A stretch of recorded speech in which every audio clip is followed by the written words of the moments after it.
We have another example on the board. Before we are going to use quadratic formula, we're supposed to organize this equation. I have to move 4 to the left side of my equal sign.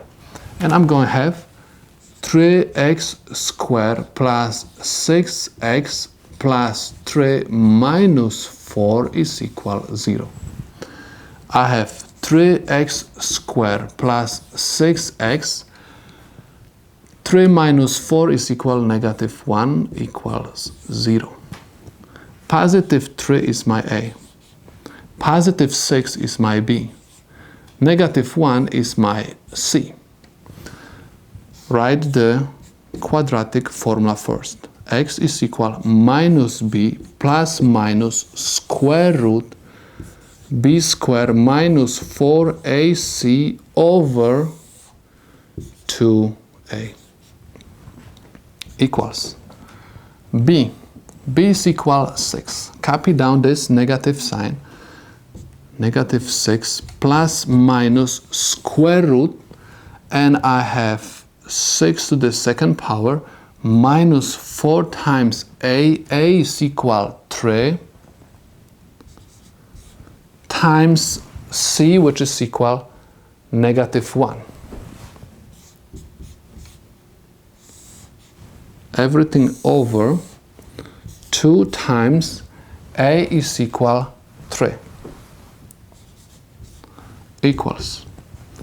We have X equals minus 6 plus minus square root, and we have 36 negative times positive is negative times negative is positive plus 4 times 3 is equal 12 times 1 is equal 12 over 6.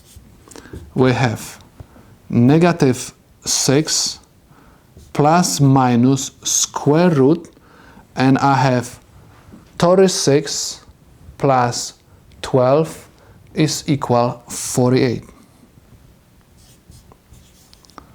over 6. We can rewrite this fraction as negative 6 plus minus, and I have square root 48.